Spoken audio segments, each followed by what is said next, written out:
Story की opening में नियान की नींद खुलती है तो देखती है कि वह किसी और के घर में है और वे आदमी उसे कंपनसेशन की पूछ रहा होता है। नियान तो कंफ्यूज थी और देखती है कि वह अपने स्कूल यूनिफॉर्म में है तो उसको समझ में नहीं आता है कि ये सब क्या हो रहा है। और नियान को याद आता है कि उसके स्टेप सिस्टर फैंग बता रही थी कि उसके मॉम और डैड ने उसकी मॉम को पॉइजन देकर मारा है ताकि नियान और उसके मॉम के सारे पैसे और प्रॉपर्टीज खुद हड़प सके। और ऊपर से नियान का फियांसे लिशा भी फैंग के साथ मिला हुआ था और अब उनके बोलने पर एक आदमी नियान के साथ जबरदस्ती करने आता है तो नियान लिशा और फैंग से बोलती है कि अगर उसको दोबारा लाइफ मिली तो वे दोनों को नहीं छोड़ने वाली और खुद की इज्जत को बचाने के लिए वे खुद को स्टेप करके मार डालती है। अब जिसके घर पर नियान थी वे फू फैमिली का सन फूयान होता है। फूयान पूछता है कि वे उससे क्या चाहती है और यान का सेक्रेटरी बोलने लगता है कि मुझे लगता है कि ये लड़की जानबूझकर आपकी कार के सामने आई थी। और नियान से बोलने लगता है कि अब नाटक बंद करो और बताओ तुम्हें कितने पैसे चाहिए। और नियान को याद आता है कि उसका कार एक्सीडेंट तो 11 साल पहले हुआ था, इसलिए उनसे डेट और टाइम पूछती है और उसे पता चलता है कि वे ईयर 2024 में है और वह समझ जाती है कि उसका दोबारा से जन्म हुआ है और वे 11 साल पीछे पहुंच गई है। और नियान को पता था कि आज के ही दिन उसकी मॉम को पॉइजन देकर मार दिया जाएगा, इसलिए उनकी जान बचाने के लिए जल्दबाजी में वहां से जाने लगती है। पर जब ही यान का सेक्रेटरी उसे 10 मिलियन का कंपनसेशन देता है और मीडिया के सामने एडमिट करने को बोलता है कि वह जानबूझकर मिस्टर फू के कार के सामने आई थी, पर नियान उन पैसों को एक्सेप्ट करने से मना कर देती है और बोलने लगती है कि तुम्हें ऐसा लगता होगा कि सारी लड़कियां अमीर लड़कों से शादी करना चाहती हैं, पर मैं बता दूं कि मैं खुद ही बहुत ही अमीर हूं और मुझे किसी भी अमीर आदमी की जरूरत नहीं है। और जाने लगती है तो अचानक से उसको चक्कर आने लगता है और वे यान के ऊपर ही गिर जाती है और ऐसा करने के लिए यान से माफी मांगती है और बोलती है कि क्या वे उसको घर छोड़ सकते हैं। इसलिए यान उसको घर छोड़ने जा रहा होता है और यान सोचती है कि उसे इस आदमी के बारे में कुछ याद क्यों नहीं है और आखिरकार इस आदमी के पैर को हुआ क्या है और सोचती है कि आदमी डिसेबल है पर फिर भी इतना क्लीन दिख रहा है। अब अचानक से यान उसकी तरफ देखता है तो नियान को बहुत ही अजीब लगता है। अब नियान अपने घर पहुंच जाती है और यान को थैंक यू बोलकर चली जाती है, पर यान को देखकर ऐसा लग रहा था कि जैसे वे नियान को रोकना चाहता है। और इधर फैंग की मदर नियान की मॉम से माफी मांगने का नाटक करती है और फैंग को सी फैमिली में एक्सेप्ट करने के लिए रिक्वेस्ट कर रही होती है और उन्हें टी पिलाने की कोशिश करती है जिसमें उन्होंने पॉइजन मिलाया हुआ था। अब नियान की मॉम उनकी माफी को स्वीकार करके उस टी को पीने चाहती है, पर जब ही नियान आती है और अपनी मॉम को जिंदा देखकर बहुत ही खुश थी। फैंग की मदर दोबारा से टी लेकर आती है तो नियान उस कप को फेंक देती है और उन्हें थप्पड़ मारती है और बोलती है कि तुम एक मिस्ट्रेस हो तो तुमने हमारे घर में एंटर करने की हिम्मत कैसे की। और फैंग अपनी मॉम का साइड लेने आती है तो नियान उसको थप्पड़ मारती है और बोलती है कि मैं अपनी मॉम की डॉटर हूँ और उन्हें किसी और डॉटर की जरूरत नहीं है, इसलिए चुपचाप यहाँ से चली जाओ। पर फैंग तो गुस्से में उसको मारने आती है तो नियान उसको थप्पड़ मारती है और कहती है कि चुपचाप मेरी मॉम से माफी मांगो। और फैंग उसको पुश कर देती है और उसको हर्ट करने जाती है, पर जब ही यान आता है और नियान कंफ्यूज थी और उसकी मॉम सोचती है कि आखिरकार यान यहाँ पे क्यों आया है। और फैंग की मदर को पता था कि फैंग यहाँ से शादी करने का प्लान कर रही थी और उन्हें लगता है कि शायद फैंग अपने प्लान में कामयाब हो गई है और यान उनसे मिलने आए, इसलिए प्यार से उसका वेलकम करने लगती है और बोलती है कि आपको शायद याद नहीं है पर एक बार हम आपके पार्टी में आए थे और आपने हमसे हाथ नहीं मिलाया था, लेकिन फिर भी आप हमें अच्छी तरह से याद है।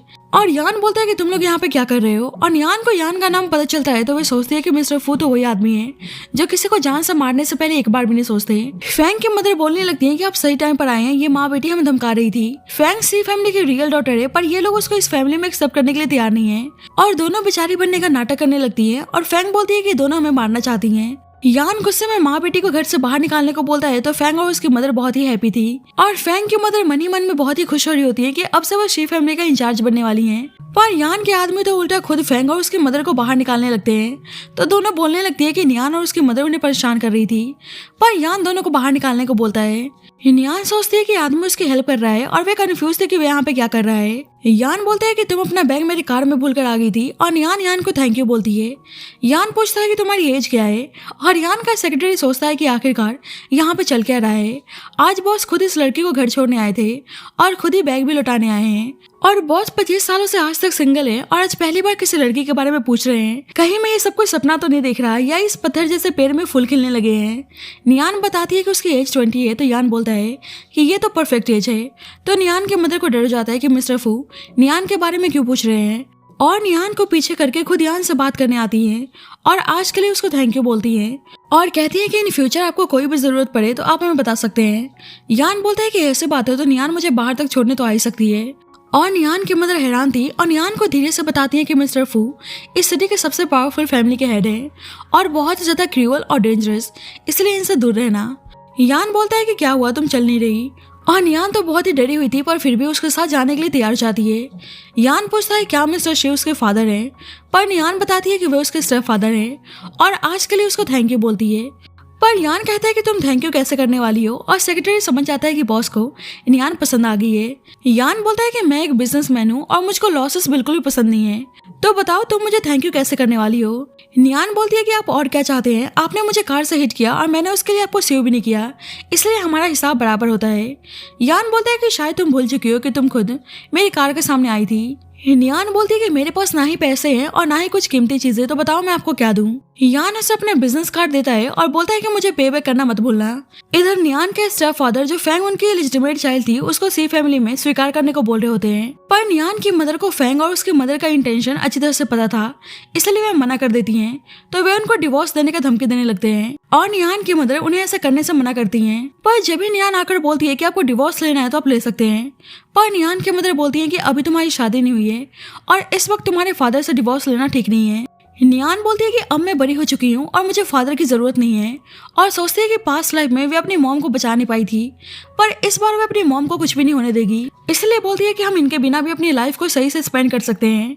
और नियान के स्टेप फादर गुस्से में दोनों को घर से बाहर निकलने को बोलते हैं, पर नियान कहती है कि शायद आप भूल चुके हैं कि जिस घर में आप रहते हैं और खाते हैं और पीते हैं वे सब कुछ मेरी मॉम की फैमिली यानी किन फैमिली से बिलोंग करता है, और ये सारी चीजें मेरे नाना जी मेरी मॉम के लिए छोड़कर गए थे। और आप भूल चुके हैं कि अपने मॉम से शादी करने से पहले एग्रीमेंट साइन किया था कि अगर आप मेरी मॉम के साथ कुछ भी गलत करेंगे तो आपको इस फैमिली को छोड़कर जाना होगा। और बोलती है कि वो जल्दी उनके डिवोर्स के लिए लॉयर से कांटेक्ट करने वाली है। तो उसके फादर शरीफ बनने का नाटक करने लगते हैं और बोलते हैं कि मैं तुम्हारी मॉम से डिवोर्स नहीं ले रहा। अब नियान सोचती है कि उसके स्टेप फादर बहुत ही सालों से उनकी कंपनी को मैनेज करते हुए आ रहे हैं और उन्होंने बहुत सारे शेयर्स अपने नाम पे ट्रांसफर कर लिए हैं, इसलिए अभी डिवोर्स के लिए सही टाइम नहीं है और नियान को पहले अपने शेयर्स वापस लेने थे, इसलिए बोलती है कि अगर आप डिवोर्स नहीं चाहते तो मेरी मॉम से माफी मांगो। और उसके स्टेप फादर बोलने लगते हैं कि सारी मेरी गलती है, एक्चुअली मुझे फैंग की मदर ने सेड्यूस किया था, प्लीज तुम मुझे माफ कर दो और मैं प्रॉमिस करता हूँ कि मैं उन लोगों से सारा कॉन्टेक्ट तोड़ दूंगा। नियान की मदर बोलती है कि मेरे सामने उन लोगों का जिक्र मत किया करो।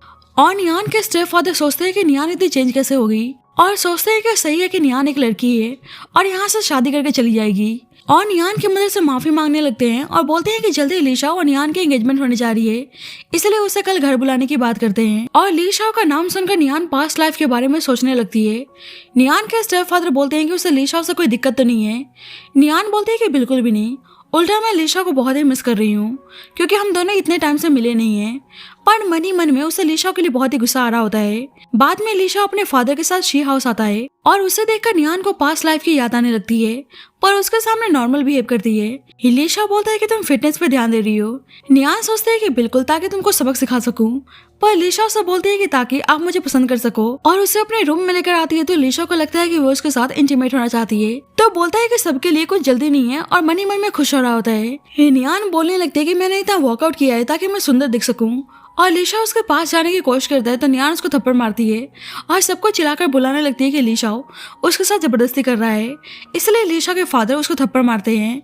लीशा एक्सप्लेन करने की कोशिश करता है पर उसके फादर कुछ भी सुनने के लिए तैयार नहीं थे और नियान के स्टेप फादर बोलने लगते हैं कि कोई नहीं, लीशा अभी यंग है तो थोड़ा सा बहक गया होगा। लीशा के फादर नियान से माफी मांगने को बोलते हैं पर लीशा बोलने में लगा था कि उसने कुछ नहीं किया है, पर उसके फादर उसको थप्पड़ मारते हैं और लीशा गुस्से में बोलता है कि वह नियान से शादी नहीं करना चाहता, तो नियान खुश जाती है पर सबके सामने नाटक करती है कि लीशा ने उसके साथ जबरदस्ती किया और अब शादी करने से मना कर रहा है। तो लीशा के फादर को लीशा पे बहुत ही गुस्सा आता है और लीशा के साइड से नियान से माफी मांगते हैं और नियान मन ही मन में सोचती है कि लीशा यही सब डिजर्व करता है। अब लीशा फैंग के पास था और बोलता है कि तुम नियान से कई ज्यादा बेटर हो और उसके साथ इंटीमेट होने जाता है, पर जब ही रूम सर्विस के लिए वेटर्स आती है जो उनके लिए ड्रिंक लेकर आई थी और ये नियान होती है और बाहर से उनकी बातें सुन रही होती है। अब दोनों ड्रिंक करके इंटीमेट होने लगते हैं और नियान सोचती है कि ड्रिंक इतना स्ट्रांग है कि दोनों पीने के बाद 3 दिनों तक बेड से नहीं उठने वाले। अब जब ही नियान आता है और नियान से बोलता है कि तुम यहाँ पे क्या कर रही हो। नियान बोलती है आप यहाँ पे, ये तो कोइंसिडेंस हो गया, क्या आप इस होटल में स्टे कर रहे हैं। नियान बोलता है कि होटल मेरा है और उसे वेटरेस के ड्रेस में देखता है तो पूछता है कि क्या वह इंटरव्यू के लिए आई है, पर नियान बोलती है कि ऐसा नहीं है और वहां से जाने लगती है। तो नियान उसको रोक लेता है और पूछता है क्या मैं तुम्हें घर छोड़ दूं, पर नियान कहती है कि इसकी कोई जरूरत नहीं है और वहां से चली जाती है। तो नियान का मूड ऑफ हो जाता है। नियान सेक्रेटरी से उस रूम के पास जाकर सुनने को बोलता है तो सेक्रेटरी कहता है कि क्या यह करना ठीक रहेगा, और सुनकर बताता है कि दोनों इंटीमेट हो रहे हैं। यान बोलता है कि कल नियान की एंगेजमेंट उसके फियांसे से होने जा रही है और आज उसका फियांसे किसी और लड़के के साथ नाइट स्पेंड कर रहा है। ये तो काफी इंटरेस्टिंग है। सेक्रेटरी बोलता है कि क्या मुझे ये सब कुछ सुनने के लिए रात भर यहीं पे रुकना होगा। यान बोलता है कि अगर तुम्हें इंटरेस्ट है तो रात भर यहाँ पे खड़े होकर सुन सकते हो, पर सेक्रेटरी भाग के यान के पास चला जाता है। अब नियान और लीशा की एंगेजमेंट पार्टी थी और लीशा अभी तक आया नहीं था, जिससे नियान तो बहुत ही हैप्पी थी और लीशा के फादर तो गुस्से में थे कि पता नहीं लीशा कहाँ गायब है। और पार्टी में आए सभी लोग बातें करने लगते हैं कि अब शायद एंगेजमेंट नहीं होने वाली और नियान अनाउंस करने जाती है कि अब उसका फियांसे तो आया नहीं है, इसलिए वो एंगेजमेंट तोड़ने जा रही है। तो उसके स्टेप फादर और लीशा के फादर उसको ऐसा करने से मना करते हैं, पर नियान की मदर नियान के फैसले के साथ थी। पर लीशा के फादर बोलते हैं कि पक्का लीशा कहीं ट्रैफिक में फंसा होगा। नियान बोलती है क्या पता वो किसी लड़की के साथ हो। लीशा के फादर बोलने लगते हैं कि लीशा तुम्हारा फियांसे है और तुम उसको ऐसे बदनाम कैसे कर सकती हो। और नियान लीशा और फैंग की वीडियो प्ले कर देती है और सभी हैरान थे, पर लीशा के फादर बोलते हैं कि लीशा ऐसा बिल्कुल भी नहीं है, वह ऐसा काम कभी नहीं कर सकता, उसको फालतू में बदनाम किया जा रहा है। पर नियान तो ऑलरेडी होटल रूम में हिडन कैमरा इंस्टॉल करके आई थी और बोलती है कि आप सबने देख ही लिया होगा कि मेरा फियांसे मेरी स्टेप सिस्टर फैंग के साथ है, इसलिए आज मैं इस एंगेजमेंट को कैंसिल करती हूँ। पर जब लीशा आता है और नियान उसको यहाँ पर देख कर हैरान थी। लीशा बोलता है कि इस वीडियो में मैं और फैंग नहीं है बल्कि मुझे फ्रेम किया गया है और रियल वीडियो मैं आपको दिखाता हूँ। और सब देखते हैं कि उस वीडियो में उल्टा नियान किसी आदमी के साथ है। लीशा बोलता है कि मुझे पता है कि नियान इस चीज के लिए बहुत ही सॉरी होगी, लेकिन मैं उस पर कोई भी ब्लेम नहीं लगा रहा। नियान उस पर गुस्सा करने लगती है कि मुझे पता है कि तुम्हारे दिल में क्या है, इसलिए मेरे सामने नाटक करने की जरूरत नहीं है। पर नियान के स्टेप फादर उल्टा नियान को थप्पड़ मारते हैं और लीशा को संभालते हैं और नियान से बोलते हैं कि लीशा तुम्हें अभी भी स्वीकार करने के लिए तैयार है और उल्टा तुम उसको ऐसे ट्रीट कर रही हो। लीशा बोलता है कि मैं तुम्हें एक्सपोज नहीं करना चाहता था, पर मैं ली फैमिली का वारिस हूँ और तुमने मुझे बदनाम करने की कोशिश की। नियान गुस्से में बोलने लगती है कि वह चाहता क्या है। लीशा नील डाउन होकर माफी मांगने को बोलता है और उसके बाद भी एंगेजमेंट करने के लिए तैयार था, पर नियान साफ मना कर देती है। पर नियान के स्टेप फादर लीशा के फैमिली को ऑफेंड नहीं करना चाहते थे, इसलिए नियान से नील डाउन होकर माफी मांगने को बोलते हैं। तो नियान की मदर को बहुत ही गुस्सा आता है। लीशा बोलता है कि तुम्हें पता है ना कि मेरे अलावा तुमसे कोई भी शादी करने के लिए तैयार नहीं होने वाला। नियान बोलती है कि मैं बिल्कुल बेकसूर हूँ और मैं खुद तुमसे शादी नहीं करना चाहती, और सबके सामने बोलने लगती है कि मैं लीशा के अलावा किसी से भी शादी करने के लिए तैयार हूँ और जो भी मुझसे शादी करना चाहता है वे अपना नाम दे सकता है। लीशा बोलता है कि किसी में भी इतना दम नहीं है कि वे हमारी फैमिली को ऑफेंड कर सके, और अब जिसकी इज्जत नहीं बची वैसी लड़की से भला कौन ही शादी करना चाहेगा, इसलिए मैं एडवाइस देता हूँ कि चुपचाप नील डाउन होकर मुझसे शादी के लिए बैक करो। पर जब ही यान आता है और बोलता है कि वह शादी करने के लिए तैयार है और सभी उसको यहाँ पर देखकर सरप्राइज थे।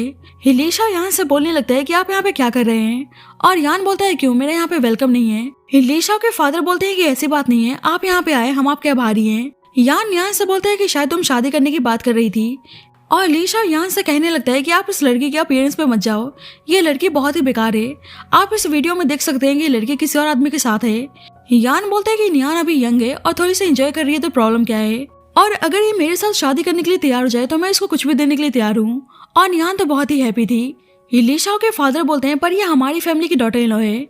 यान बोलता है क्या तुम बह रहे हो, तुम्हें सुनाई नहीं दिया मैंने क्या बोला, क्या तुम हमारी फू फैमिली को अपनी फैमिली से कम समझते हो। लीशा के फादर बोलते हैं कि माफ करिएगा, आपके फैमिली के सामने हमारी फैमिली तो एक चींटी के समान है। और लीशा भी बोलने लगता है कि आप इतने बड़े आदमी हैं और यान जैसे लड़की आपसे शादी करना डिजर्व नहीं करती। पर जब भी यान उस आदमी को सामने लेकर आता है जो वीडियो प्ले कर रहा था और पूछता है क्या ये वीडियो रियल है, और वे आदमी माफी मांगने लगता है और बोलता है कि उसने सब कुछ मिस्टर ली के कहने पर किया था, और बताता है कि वीडियो बिल्कुल फेक है और उसने एआई का इस्तेमाल किया था। अब सच सबके सामने आ चुका था और यान लीशा से नील डाउन होकर माफी मांगने को बोलता है। लीशा के फादर लीशा को माफ करने को बोलते हैं, पर यान कहने लगता है कि तुमने इस तरह से अपने बेटे की परवरिश की है, और अपने आदमियों से लीशा को पनिश करने को बोलता है, और कहता है कि आज का न्यूज कल के फ्रंट पेज पे होना चाहिए, और कल मीडिया के सामने जाकर वे कबूल करने को बोलता है कि वे कैसे सी फैमिली को बदनाम करने की कोशिश कर रहे थे। अब नियान आज के लिए यान को थैंक यू बोलती है और यान बोलता है कि ये चीज तुम पे उधार रहेगी, और भूलना मत कि तुमने मेरी वाइफ बनने का फैसला किया है। और नियान तो हैरान थी और सेक्रेटरी सोचता है कि बॉस सही में नियान से शादी करना चाहते हैं। नियान के स्टेप फादर तो बहुत ही हैप्पी थे कि इतनी रिच फैमिली में नियान की शादी होने जा रही है, तो आगे जाकर उनका बहुत ही फायदा होने वाला है, और पूछते हैं कि आप सही में नियान से शादी करना चाहते हैं। यान बोलता है कि नियान जो भी चाहती है वे कुछ भी करने के लिए तैयार है। नियान मन ही मन में सोचती है कि मैं तो खुद को प्रूव करने के लिए ऐसा बोल रही थी, पर मुझे लगा नहीं था कि मिस्टर फू सही में मुझसे शादी करने के लिए तैयार हो जाएंगे। और मन ही मन में प्रे करती है कि प्लीज गॉड मुझे बचा लो। नियान के स्टेप फादर तो बहुत ही हैप्पी थे और जल्दी से शादी करने को बोलते हैं, पर नियान की मदर आके कहने लगती है कि मिस्टर फू बहुत ही ज्यादा रिच फैमिली से बिलोंग करते हैं और हमारी फैमिली इनके लायक नहीं है। और नियान के स्टेप फादर पे गुस्सा करने लगती हैं कि वे नियान को सेल करना चाहते हैं, पर नियान तो यान को ऑफेंड नहीं करना चाहती थी, इसलिए आज के लिए उसको थैंक यू बोलती है और कहती है कि मैंने आपका एप्लीकेशन एक्सेप्ट कर लिया है। यान बोलता है कि बस तुम एप्लीकेशन की बात कर रही हो।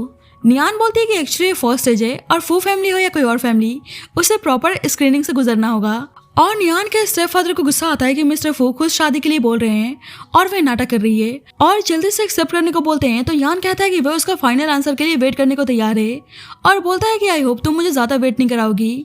पर नियान तो बस यान को कैसे भी करके टालना चाहती थी, इसलिए बोलती है कि आप इतने बड़े हो और मुझे तो आपको अंकल कह के बुलाना चाहिए। तो यान का मूड ऑफ हो जाता है और अपने सेक्रेटरी से उसको यहाँ से लेकर चलने को बोलता है। सेक्रेटरी को यान के लिए बुरा लगता है कि नियान ने ऐसे बोलकर यंग मास्टर को और गुस्सा दिला दिया है। बाद में नियान बाहर होती है और उसको चक्कर आने लगते हैं। नियान सोचते है कल मैं बारिश में भीग गई थी, कहीं उसी कारण मुझे चक्कर तो नहीं आ रहे हैं। अब जब भी वहाँ पे लीशा आकर नियान पर गुस्सा करने लगता है कि उसकी वजह से यान के आदमियों ने उसको इतना मारा। नियान बोलती है कि तुम्हें मुझे बदनाम करने की कोशिश कर रहे थे, इसलिए तुम ये डिजर्व करते हो। लीशा गुस्सा करने लगता है कि तुम्हारी मॉम ने तुम्हारी जैसे बेकार लड़की को जन्म दिया है जो लोगों को परेशान करती है। नियान उसको थप्पड़ मारती है और बोलती है कि मेरी मॉम के बारे में कुछ भी बोलने की हिम्मत मत करना। लीशा को तो उस पर बहुत ही गुस्सा आता है, पर नियान उसको टीज करने में लगी थी। लीशा उसको मारने जाता है, पर जब यान का सेक्रेटरी आकर उसको थप्पड़ मारता है और यान बोलता है कि ऐसा लग रहा है कि कल के पिटाई के बाद भी तुमने सबक नहीं सीखी। लीशा उस सेक्रेटरी पे गुस्सा करने लगता है कि उसने उसको थप्पड़ मारने की हिम्मत कैसे की और यान उसको और थप्पड़ मारने को बोलता है। तो लीशा माफी मांगने लगता है और डर के वहां से भाग जाता है। नियान यान को थैंक यू बोलती है और यान पूछता है कि एंगेजमेंट की बात कहाँ तक पहुंची। और नियान सोचती है कि बार बार मुझसे क्यों पूछ रहे हैं और कहती है कि मैं आपके लायक नहीं हूँ, आप फू फैमिली के हेड है और मैं एक मामूली सी लड़की। यान बोलता है कि उसके लिए स्टेटस मैटर नहीं करता और सेक्रेटरी सोचता है कि यंग मास्टर ऐसे बोल रहे हैं, पक्का वो मिस नियान को बहुत ही पसंद करते हैं। नियान कहती है कि आपको कोई ऐसी लड़की डिजर्व करती है जो बहुत ही सुंदर हो और आपके स्टेटस को मैच कर सके, और वहां तक पहुंचने की हिम्मत मैं कभी नहीं कर सकती। यान बोलता है कि तुम मुझे रिजेक्ट करना चाह रही हो। नियान बोलती है कि बिल्कुल भी नहीं, मैं ऐसा हिम्मत कैसे कर सकती हूँ। यान बोलता है कि मतलब तुमने मुझे एक्सेप्ट कर लिया। नियान बोलती है कि ऐसा नहीं है, अब साफ तो उसको मना कर नहीं सकती थी, इसलिए बोलती है कि आप मुझसे बड़े हैं और मुझे आपको अंकल बुलाना चाहिए। यान बोलता है कि सीनियरिटी और स्टेटस मेरे लिए मैटर नहीं करता। अब नियान को समझ में नहीं आता है कि वे मना कैसे करे, इसलिए बोलती है कि मुझे एक नॉर्मल लाइफ जीनी है और मैं आपके फेवर को पे बैक करने की ट्राई करूंगी। तो बताइए मैं आपको पे बैक कैसे कर सकती हूँ। यान बोलता है कि अपनी बॉडी से। तो नियान हैरान थी और ये सुनकर सेक्रेटरी मन ही मन मुस्कुराने लगता है। नियान उसे कैसे भी करके मना करने की कोशिश करती है, पर यान बोलता है कि तुमने मेरा एप्लीकेशन एक्सेप्ट कर लिया है, इसलिए मैं तुम्हारा होने वाला फियांसे हूँ। अब दोबारा से नियान को चक्कर आने लगते हैं, तो यान उसको अपने पास बैठा लेता है और बोलता है कि तुम्हें फीवर तो नहीं है। नियान उसको नीचे उतारने को बोलती है, पर यान कहता है कि अगर तुमने मेरी बात नहीं मानी तो मैं तुम्हें किस कर लूंगा, और नियान सुन नहीं रही थी, इसलिए यान उसको किस कर लेता है। अब नियान की नींद खुलती है तो यान के घर पर थी और किस के बारे में सोचने लगती है, पर यान वहीं उसके पास था और उसको मेडिसिन खाने को बोलता है। अब नियान मेडिसिन के लिए उसको थैंक यू बोलती है और यान उसको रेस्ट करने को बोलता है। तो नियान पूछती है कि क्या उन्होंने उसको किस किया था, और यान बोलता है कि बिल्कुल, क्या तुम कुछ और भी करना चाहती हो। नियान कहने लगती है कि आप ऐसे कैसे कर सकते हैं। यान बोलता है कि तुम नींद में कुछ बोल रही थी, और नियान पूछती है तो यान कहता है कि तुम बोल रही थी कि तुम मुझे पसंद करती हो। नियान बोलती है कि मुझे इस बात पर बिल्कुल भी यकीन नहीं है और आज उसका ध्यान रखने के लिए थैंक यू बोलती है। यान बोलता है कि तुम मेरी होने वाली फियांसे हो तो तुम्हें थैंक यू बोलने की जरूरत नहीं है, और नियान को सुनकर अजीब लगता है और बोलती है कि वो अपने घर जा रही है। पर यान उसको कॉल करके इन्फॉर्म करने को बोलता है कि आज वो यहीं पे स्टे करने वाली है, पर नियान बोलते है कि मुझे यहाँ पे क्यों रुकना चाहिए। यान बोलता है कि अभी तक तुम ठीक नहीं हुई हो और इसके बाद भी तुम यहाँ से जाने की जिद करोगी तो मुझे भी नहीं पता कि मैं तुम्हारे साथ क्या कर सकता हूँ। तो नियान डर के मारे अपनी मॉम को मैसेज करके बताती है कि आज वो फू हाउस में स्टे कर रही है। बाद में यान नियान के लिए सूप लेकर आता है और नियान बोलती है कि वे खुद ही खा सकती है, पर यान मना करके खुद ही खिलाने लगता है। और नियान सोचती है कि आदमी कितना बॉसी है, मुझे फीवर ही तो हुआ है, ऐसा तो है नहीं कि मेरे हाथ टूट चुके हैं। यान उसे प्यार से खिला रहा होता है तो नियान सोचती है कि इस आदमी का इतना प्यारा साइड भी है। नियान पूछती है कि रूम किसका है, और ये रूम यान का था और बोलता है कि आज तुम इसी रूम में सोने वाली हो। नियान बोलती है कि अगर मैं यहाँ पर सोऊंगी तो फिर आप कहाँ पर सोने वाले हो। यान बोलता है कि मैं काउच पर सो जाऊंगा, पर नियान बोलती है कि आप टेंशन मत लो, मैं काउच पर सो जाऊंगी और उसे अपने रूम में सोने को बोलती है। यान कहता है कि तुम बीमार हो इसलिए वहाँ पे सो नहीं सकती, पर नियान बोलती है कि मैं बिल्कुल ठीक हूँ। यान कहता है कि अगर तुमने मेरी बात नहीं मानी तो मैं तुम्हें किस कर लूंगा। नियान सोचती है कि आदमी सही में बहुत ही बेशर्म है, उसे ऐसी चीजों से डराने की कोशिश कर रहा है और बोलती है कि मैं आपको काउच पे कैसे सोने दे सकती हूँ। यान बोलता है कि ऐसी बात है तो दोनों साथ में ही सोते हैं और नियान डर जाती है कि ये उसके साथ एक ही बेड शेयर करना चाहता है। यान बोलता है कि अगर तुमने मेरी बात नहीं मानी तो उसका अंजाम तुम्हें अच्छी तरह से पता है। नियान सोचती है कि वह उसको ऐसे ब्लैकमेल कर रहा है तो वह क्या ही बोले। यान शावर लेने को बोलकर चला जाता है और नियान को डर जाता है कि वह यान के साथ एक ही बेड पर कैसे सो सकती है। अगर यान ने उसके साथ कुछ कर दिया तो, और किस के बारे में सोचकर और ज्यादा डर जाती है और अपने दिल को मनाने लगती है कि यान उसके साथ ऐसा नहीं कर सकते और देखती है कि वह आ रहा है तो सोने का नाटक करने लगती है। यान उसे प्यार से फोरहेड किस करता है और उसके क्लोज जाता है तो नियान डरी हुई थी। यान बोलता है कि मैं बस मजाक कर रहा था और सोने जा रहा हूँ, तो नियान को राहत की सांस मिलती है।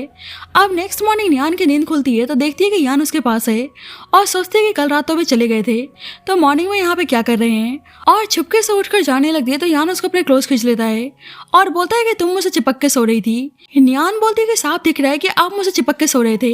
यान उसको पीछे मुड़कर देखने को बोलता है तो नियान को बहुत ही एम्बैरेस फील होता है कि वे खुद आधा बेड छोड़कर यान के पास सो रही थी और उसे बहुत ही शर्म आती है, इसलिए माफी मांगकर वहाँ से भाग जाती है। बाद में यान उसको ब्रेकफास्ट करने को बोलता है और उसका बुखार भी उतर गया था, तो नियान उसका ध्यान रखने के लिए थैंक यू बोलती है। यान कहता है कि तुम मुझे नाम से बुला सकती हो, पर नियान कहती है कि ठीक नहीं रहेगा और बोलती है कि हम दोनों एक दूसरे को जानते भी नहीं है। यान बोलता है कि मैं तुम्हारा होने वाला फियांसे हूँ, तो तुम्हें इन सबकी आदत डालनी चाहिए और उसे उसके नाम से बुलाने को बोलता है और यान उसको यान कह के बुलाती है तो यान बहुत ही खुश जाता है। यान बताता है कि आज तुम्हारी कंपनी में न्यू चेयरमैन इलेक्ट होने के लिए बोर्ड मीटिंग होने जा रही है और नियान सोचती है कि वह कैसे भूल गई और उसे अपने स्टेप फादर को चेयरमैन बनने से रोकना था, इसलिए नियान जल्दबाजी में यान को आज के लिए थैंक यू बोलकर चली जाती है। अब नियान के स्टेप फादर ने सारे शेयर होल्डर्स को अपनी बातों में फंसा लिया होता है और सब उन्हें चेयरमैन बनाने के लिए तैयार थे, पर नियान ऑब्जेक्शन उठाती है और सबको एविडेंस दिखाती है कि कैसे उसके स्टेप फादर कंपनी के साथ फ्रॉड कर रहे थे और उन्होंने कंपनी के फंड को भी मिसयूज किया है। पर कोई भी शेयर होल्डर्स उसकी बातों पर यकीन करने के लिए तैयार नहीं था और उसको यहाँ से बाहर निकालने को बोलते हैं। पर जब ही नियान आता है और नियान से बोलता है कि ये लोग तुम्हें फिर से बुली कर रहे हैं और सबको धमकी देता है कि अगर किसी ने भी नियान को परेशान करने की कोशिश की तो उसके साथ अच्छा नहीं होगा, और यान के डर से नियान के स्टेप फादर कुछ बोल नहीं पाते हैं और यान का सेक्रेटरी सबको एविडेंस दिखाता है कि नियान बिल्कुल सही बोल रही थी। और अब यान नियान के स्टेप फादर को फ्रॉड करने के लिए कंपनी से बाहर निकालने को बोलता है और अब कंपनी की न्यू चेयरमैन नियान थी। अब यान ने उसकी हेल्प की थी, इसलिए नियान को ट्रीट देने के लिए डिनर पे लेकर आती है और देखती है कि रेस्टोरेंट के सारे फूड्स बहुत ही एक्सपेंसिव हैं और बहुत ही सोच समझ के एक डिश ऑर्डर करती है, पर यान तो उल्टा सबसे एक्सपेंसिव वाइन लाने को बोलता है। नियान पूछती है कि बाकी कस्टमर्स कहाँ हैं और यान बोलता है कि उसने पूरा रेस्टोरेंट बुक कर लिया है। नियान सेक्रेटरी के बारे में पूछती है तो यान बोलता है कि तुम उसके बारे में क्यों पूछ रही हो। नियान बोलती है क्या हुआ, आपको जलन हो रही है। यान बोलता है कि हाँ मुझे जलन हो रही है और नियान मन ही मन में मुस्कुराने लगती है। अब नियान खा रही होती है तो उसके फेस पे कुछ लग जाता है और यान उसके फेस को साफ करने आता है, तो नियान को लगता है कि वह दोबारा से उसको किस करने आ रहा है, तो शर्माने लगती है। पर देखती है कि यान बस उसके फेस को साफ कर रहा है तो उसको अच्छा नहीं लगता है और सोचती है कि यान के किस ना करने पर वे इतने डिसअपॉइंट क्यों हो रही है। अब जल्दी उसे पता चलता है कि उसकी मॉम की तबीयत ठीक नहीं है और वे भागकर हॉस्पिटल आती है और उसे पता चलता है कि उसकी मॉम को पॉइजन दिया गया है और एंटीडोट मिल नहीं रहा था, इसलिए डॉक्टर बताता है कि अभी इनका ठीक होना मुश्किल है। तो नियान अपनी मॉम की ऐसी हालत को देखकर रोने लगती है और जब भी नियान के स्टेप फादर का मैसेज आता है कि एंटीडोट उनके पास है और 10 मिलियंस लेकर आने को बोलते हैं। अब नियान 10 मिलियंस लेकर आती है और एंटीडोट मांगती है, पर वे देने के लिए तैयार नहीं थे। नियान बोलती है कि उनको शर्म आनी चाहिए कि वे अपनी वाइफ और डॉटर के साथ ऐसा कर रहे हैं। उसके स्टेप फादर बोलने लगते हैं कि तुम माँ बेटी मर जाओगी जब भी तो तुम्हारी फैमिली मेरी हो पाएगी, और कुछ आदमियों को बुलाकर नियान के साथ जबरदस्ती करके वीडियो बनाने को बोलते हैं। पर जब ही यान आता है और उसके पैर बिल्कुल ठीक थे। अब यान एक एक करके उन आदमियों से फाइट करने लगता है और यान के स्टेप फादर डर चुके थे, इसलिए खुद को बचाने के लिए यान को मारने जाते हैं, पर यान उनको मार के बेहोश कर देता है। अब यान फाइटिंग के दौरान बहुत ही इंजर्ड हो गया था और यान उसको ऐसा देखकर बहुत ही डर जाती है और यान बोलता है कि मैं तुम्हें कुछ भी नहीं होने दूंगा। अब 1 हफ्ते गुजर गए थे और यान फाइनली होश में आ चुका था और यान का सेक्रेटरी यान की तारीफ कर रहा होता है कि वे इतने स्ट्रांग हैं और उन्होंने मिस नियान की जान बचाई। अब जल्दी नियान आती है और सबके लिए माफी मांगती है, पर यान बोलता है कि तुम प्रॉमिस करो कि आगे से तुम ऐसे डेंजरस प्लेसेस पर कभी अकेले नहीं जाओगी, और नियान प्रॉमिस करती है और बोलती है कि आपने फिर से मेरे ऊपर फेवर किया है, मैं कैसे पेवर कर पाऊंगी। यान बोलता है तो अच्छा, तुम पे बैक करना चाहती हो, और उसे अपने पास बुलाता है और उसे फ्रूट खिलाने को बोलता है। और यान उसको खिला रही होती है तो सोचती है कि उसको कितना नर्वस फील क्यों हो रहा है। यान बोलता है कि एप्पल काफी डिलीशियस है, और यान सोचती है कि ऑर्डिनरी एप्पल ही तो है, इसमें डिलीशियस की क्या बात है। यान बोलता है कि तुम खिला रही हो इसलिए काफी डिलीशियस है। तो नियान शर्माने लगती है। यान बोलता है क्या तुम उदास हो, और उसका हाथ पकड़ लेता है। तो नियान सेक्रेटरी के सामने ये सब करने से मना करती है। तो यान उसको बाहर जाने को बोलता है, पर नियान सेक्रेटरी को रोक लेती है। नियान पूछती है कि आप उस प्लेस पे पहुंचे कैसे, और यान बोलता है कि पहले तुम बताओ कि तुम्हें वहां पे जाने की जरूरत क्या थी। नियान बताती है कि उसकी मॉम को पॉइजन दिया गया था और एंटीडोट उसके स्टेप फादर के पास था, इसलिए उसको जाना पड़ा। सेक्रेटरी बोलता है कि आप टेंशन मत लो, यंग मास्टर ऑलरेडी एंटीडोट आपकी मॉम को दे चुके हैं और वे जल्दी ठीक हो जाएंगी। तो नियान यान को थैंक यू बोलती है और कहती है कि मुझे डर हो गया था कि जैसे मैं अपनी मॉम को खो दूंगी। और नियान को रोते हुए देखकर यान उसको गले लगा लेता है और बोलता है कि तुम चिंता मत करो, अब से मैं तुम्हें प्रोटेक्ट करूंगा। नियान बोलती है पर आप वहाँ पे आए कैसे, और सेक्रेटरी बोलने लगता है कि शायद आपको पता नहीं है, पर आपको ढूंढने के लिए यंग मास्टर ने अपने पूरे पावर का इस्तेमाल किया और पूरे शहर की पुलिस आपको ही ढूंढने में लगी थी। यान सेक्रेटरी को कुछ आगे बोलने से मना करता है तो सेक्रेटरी चुप हो जाता है। यान यहाँ से बोलता है कि आगे तुम्हें कोई भी परेशानी हो तो तुम मुझे बता सकती हो, पर यान कहती है कि मैं अपनी वजह से आपको परेशान नहीं करना चाहती। तो यान उसको किस करने लगता है और यान बोलती है कि आपने मुझे बाइट क्यों किया। यान बोलता है कि ये तुम्हारी पनिशमेंट है, और अगर दोबारा से तुमने मेरी बात नहीं मानी तो मैं तुम्हें किसी और तरीके से पनिश करूंगा। तो यान डर जाती है और पूछती है कि उनके पैरों को क्या हुआ है। यान बताता है कि बचपन में उसके पेरेंट्स की कार के साथ किसी ने छेड़छाड़ किया था, जिससे उनका एक्सीडेंट हो गया और वह इस दुनिया से चल बसे। और उसके बाद उसके सेकंड अंकल फू ग्रुप को कंट्रोल करना चाहते थे, इसलिए उन्होंने उसको भी मारना चाहा। यान सोचते है कि यान की सिचुएशन बिल्कुल मेरी तरह है। अब यान अपने अंकल से रिवेंज लेना चाहता था, और सेक्रेटरी बताता है कि यंग मास्टर को सर्वाइव करना था, इसलिए बचपन से उन्होंने डिसेबल बनने का नाटक किया, लेकिन आपको बचाने के लिए उन्होंने एक बार भी अपने पैरों के बारे में नहीं सोचा। सही में आप यंग मास्टर के लिए बहुत ही ज्यादा इंपॉर्टेंट हो। और यान बोलती है कि मैं आपको कैसे रिपे कर पाऊंगी। यान बोलता है कि तुम मुझे रिपे करना चाहती हो ना, तो तुम मेरी वाइफ बन जाओ। और यान को थोड़ा सा अजीब लगता है। यान बोलता है कि बस मैं मजाक कर रहा था, और तुम एक दिन मेरे साथ स्पेंड क्यों नहीं करती। और यान उसकी बात मान जाती है। अब नेक्स्ट डे यान के साथ बाहर आती है और यान उसको अपना स्कार्फ पहनाता है। तो यान सोचती है कि ऐसा तो बॉयफ्रेंड अपनी गर्लफ्रेंड के लिए करता है, तो क्या ये स्कार्फ उसके लिए एक्सेप्ट करना ठीक है। अब सेक्रेटरी दोनों को एक दूसरे के साथ टाइम स्पेंड करने के लिए अकेले छोड़कर चला जाता है। यान को शॉपिंग पे लेकर चलने को बोलता है और यहाँ से स्कार्फ ट्राई करने को कहता है। यान देखती है कि स्कार्फ की कीमत 50,000 है, तो वह हैरान थी और बोलती है कि ये तो सीधा लूट रहे हैं। यान बोलता है कि तुम टेंशन मत लो, मैं तुम्हारे लिए बाय कर रहा हूँ। पर यान कहती है कि उसके पास पैसे हैं और वे खुद बाय कर सकती है। पर यान उसको अपने पास खींच लेता है और बोलता है कि अगर तुमने सही से बिहेव नहीं किया तो मैं तुम्हारा ईयर बाइट कर लूंगा। और यान डर जाती है तो यान हंसने लगता है।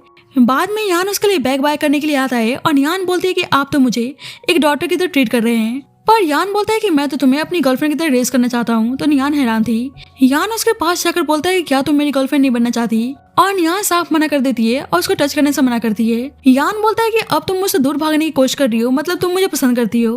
पर यान कहती है कि ऐसा बिल्कुल भी नहीं है। यान बोलता है कि सही में तुम मुझे पसंद नहीं करती, और यान बोलती है कि बिल्कुल भी नहीं। तो यान को बहुत ही बुरा लगता है और वहां चला जाता है। अब यान उदास थी और ड्रिंक कर रही होती है, और उसको बुरा लगता है कि उसने यान को बोल दिया कि वह उनको पसंद नहीं करती, तो वे उसको इग्नोर कर रहे हैं। पर कुछ देर बाद यान उसके पास आता है और बोलता है कि ऐसा लग रहा है कि तुम मुझे याद करके ड्रिंक कर रही थी, और उसको ड्रिंक करने से मना करता है।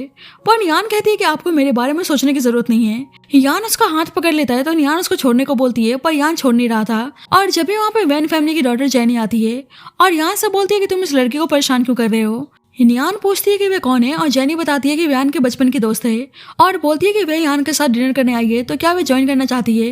पर यान कहती है कि मैं आप दोनों को परेशान नहीं करना चाहती, और वहां से चली जाती है। अब यान जाने लगता है तो जेनी बोलती है कि तुम टेंशन मत लो, मैं यान को उसके घर छोड़ दूंगी। और यान को देखकर साफ पता चल रहा था कि वे जेनी को यहाँ पर देखकर बिल्कुल भी हैप्पी नहीं है। जेनी यहाँ से यान की तरफ से माफी मांगती है और उसे अपनी और यान के एंगेजमेंट पार्टी का इन्विटेशन कार्ड देती है, और बताती है कि वे और यान बचपन के दोस्त हैं और वे 10 सालों से यान से प्यार करते हुए आ रही है, और वे अब्रॉड से वापस स्पेशली यान से शादी करने के लिए आई है। और ये सुनकर यान को अच्छा नहीं लगता है, पर जेनी तो यान को यान की लाइफ से दूर करना चाहती थी। बाद में यान का सेक्रेटरी यान को लेने के लिए आता है कि यंग मास्टर बहुत ही टाइम से उनसे मिलना चाहते हैं, पर यान साफ मना कर देती है। तो सेक्रेटरी जबरदस्ती उसको लेकर चलने को बोलता है।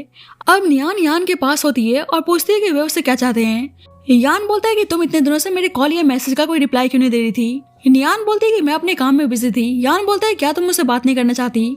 यान बोलती है कि आगे से आप मुझे कॉल मत करना, और जाने लगती है तो यान बोलता है कि मैं एक बार और पूछना चाहता हूँ कि तुम मेरे कॉल का जवाब क्यों नहीं दे रही थी। हिनयान बोलती है कि पहले आप साइड से हटो, जब भी मैं आंसर दूंगी। और बोलती है कि मिस्टर फू, मुझे माफ करना कि मैंने आपके साथ इस तरह से बात किया। यान बोलता है कि तुम फिर से मुझे मिस्टर फू बुला रही हो। हिनयान जानबूझकर बोलती है कि हम इतने क्लोज नहीं है कि मैं आपको आपके नाम से बुलाऊं। यान पूछता है कि वे इतने गुस्से में क्यों है, और यान बोलती है कि आप मिसअंडरस्टैंड कर रहे हैं, मैं गुस्सा नहीं हूँ। और वहां जाने लगती है तो यान उसको रुकने को बोलता है और कहता है कि क्या मैंने तुम्हें जाने को बोला। यान कहती है कि आप मेरा हाथ छोड़ो और मुझे जाने दो। यान बोलता है कि मतलब अब इस टोन में तुम मुझसे बात करोगी। यान बोलती है कि मैं आपको सही से जानती नहीं हूँ। और यान उसको किस करने लगता है तो यान उसको थप्पड़ मारती है। यान बोलता है कि अचानक से तुम मेरे साथ ऐसे कोल्ड बिहेव क्यों कर रही हो। यान बोलती है कि मैं हमेशा से आपके साथ ऐसी ही थी, पर आपको समझ में नहीं आया। और जाने लगती है तो यान उसको रोकता है और बोलता है कि जब तक तुम मुझे बताओगी नहीं कि तुम ऐसे बिहेव क्यों कर रही हो, तब तक मैं तुम्हें किस करता रहूंगा। और उसको फोर्सली किस करने लगता है। यान उसको गाली देने में लगी थी, पर यान उसको किस करना छोड़ नहीं रहा था। यान गुस्सा करने लगती है, क्या आपको मुझे ऐसे परेशान करके अच्छा लग रहा है, और आप मुझे किस क्यों कर रहे हैं, और मैं आपसे दूर जाना चाहती हूँ तो आप मुझे बार बार परेशान क्यों कर रहे हो। आप सही में बहुत ही बेशर्म हो, और मैं आपसे सिर्फ नफरत करती हूँ। यान बोलता है कि तुम ऐसे क्यों बोल रही हो। यान कहती है कि आपकी जैनी से एंगेजमेंट होने जा रही है तो आप मुझे परेशान क्यों कर रहे हो। और यान समझ जाता है कि वे उदास क्यों है, और बोलता है कि मैं तुम्हारे अलावा किसी को भी पसंद नहीं करता, और मेरे दिल में बस तुम हो। यान कहती है कि आप सच बोल रहे हैं, और यान बोलता है कि मुझे बस तुम्हारा प्यार चाहिए, बाकी से मुझे कोई मतलब नहीं है। यान कहती है आप पक्का झूठ बोल रहे हैं, अगर ऐसी बात है तो आप जैनी से एंगेजमेंट करने क्यों जा रहे हैं। यान बोलता है कि मुझे भी कुछ टाइम पहले ही पता चला कि मेरी एंगेजमेंट जैनी से होने जा रही है, और बताता है कि वे अपने पेरेंट्स के कार एक्सीडेंट के बारे में बहुत ही सालों से इन्वेस्टिगेट करते हुए आ रहा था, और उसे लगा था कि उस एक्सीडेंट के पीछे उसके अंकल कहाँ थे। पर जैनी की फैमिली भी उसके अंकल के साथ उस एक्सीडेंट में शामिल है, और अब तक वे अपने अंकल की सारी बातें मानते हुए आ रहा था, पर उसे लगा नहीं था कि उसके अंकल जैनी के साथ उसकी शादी तय कर देंगे। यान कहती है पर जैनी बोल रही थी कि वे 10 सालों से आपसे प्यार करते हुए आ रही है। यान बोलता है कि बस वो अपने वैन फैमिली के बेनिफिट्स के लिए ऐसा कर रही है, भले मेरे जैसे अपंग से कोई प्यार क्यों ही करेगा। यान बोलती है कि मैं आपसे प्यार करती हूँ और आपने मुझे सब कुछ एक्सप्लेन कर दिया है, इसलिए मुझे कोई भी दिक्कत नहीं है, और उसको किस करती है। अब यान उसको एंगेजमेंट पार्टी अटेंड करने को बोलती है, पर यान कहता है कि वह शादी का मजाक नहीं बनाना चाहता, और वह जाने के लिए तैयार नहीं था।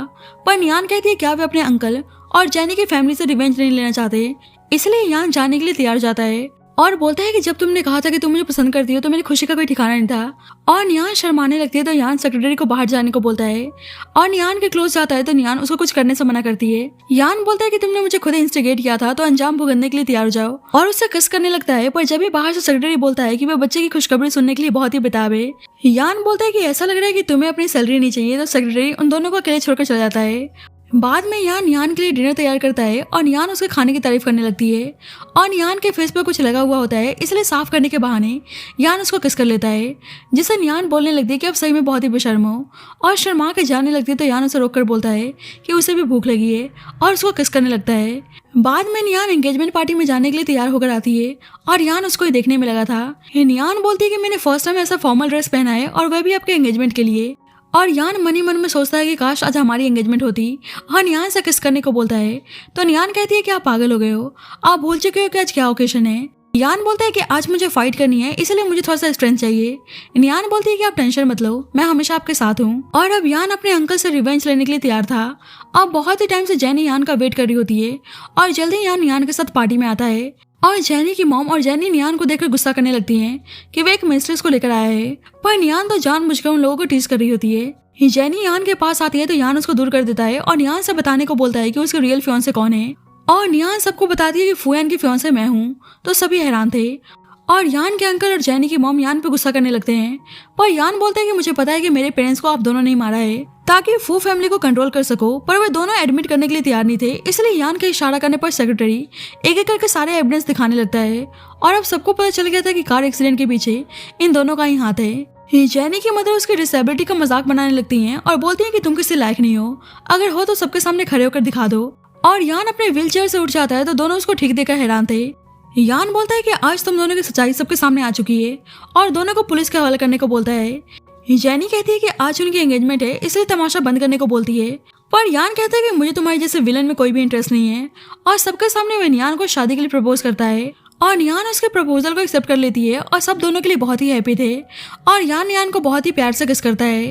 अब नियान यहाँ से शादी करने जा रही थी, और उसकी मॉम उसकी न्यू लाइफ के लिए बहुत ही हैप्पी थी, पर जल्दी उसको पता चलता है कि यान कोमा में पहुंच गया है, और नियान पूछती है कि ये सब कैसे हुआ, और सेक्रेटरी बताता है कि यंग मास्टर की कार खाई में गिर गई थी और डॉक्टर ने बताया कि उनको कोई सीरियस इंजरी नहीं हुई है। पर डॉक्टर ने कई तरीके अपना लिए पर वे होश में नहीं आ रहे हैं और नियान उसको होश में आने के लिए रिक्वेस्ट करने लगती है। पर जब भी उसे पता चलता है कि जैनी के फादर फू ग्रुप को कंट्रोल करना चाहते हैं। अब यान कोमा में था, इसलिए सारे शेयर होल्डर्स जैनी के फादर को प्रेसिडेंट पोजीशन के लिए इलेक्ट कर रहे होते हैं।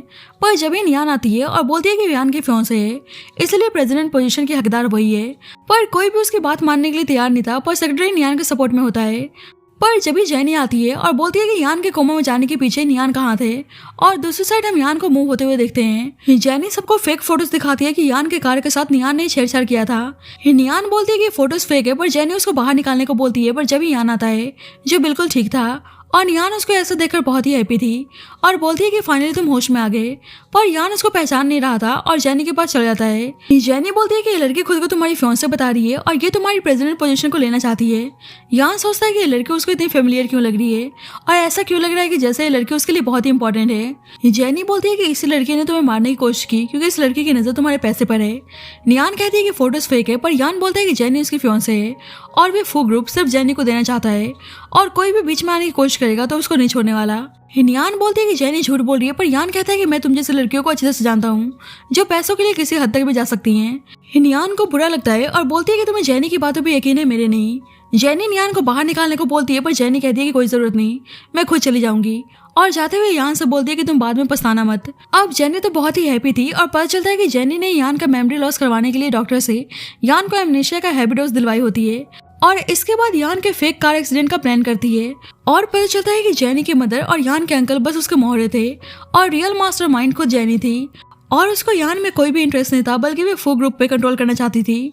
बाद में यान फिर से यान के पास आती है और बोलती है कि सही में मैं तुम्हें याद नहीं हूँ। यान बोलता है कि तुमने बोर्ड मीटिंग में तमाशा किया था तो ऑफ कोर्स तुम मुझे याद हो और तुमने यहाँ पे आने की हिम्मत कैसे की। यान बोलती है क्या तुम्हें स्कार्फ याद है, तुमने मुझे गिफ्ट किया था। और यान सोचता है कि उसके दिमाग में इस लड़की का इमेज क्यों आ रहा है। अब यान भागकर उसके पास आती है और उसको किस कर लेती है तो यान को धीरे धीरे सब कुछ याद आने लगता है। यान बोलती है क्या अब तुम्हें याद आ गया कि मैं कौन हूँ, और बोलती है कि मुझे पता है कि तुम मुझे कभी नहीं भूल सकते। पर यान कहता है कि मुझे दोबारा से परेशान करने की कोशिश मत करना और बोलता है कि आगे से तुमने मेरे पास आने की कोशिश की तो तुम्हारे साथ बहुत ही बुरा होगा। और ये सब देखकर जैनी तो बहुत ही हैप्पी थी। बाद में जैनी का असिस्टेंट उसकी तारीफ करने लगता है कि उनके प्लान की वजह से मिस्टर फू सब कुछ भूल चुके हैं और उनसे प्यार करने लगे हैं। जैनी बोलती है कि उसे यान के प्यार में कोई इंटरेस्ट नहीं है और उसे बस फू ग्रुप के शेयर चाहिए।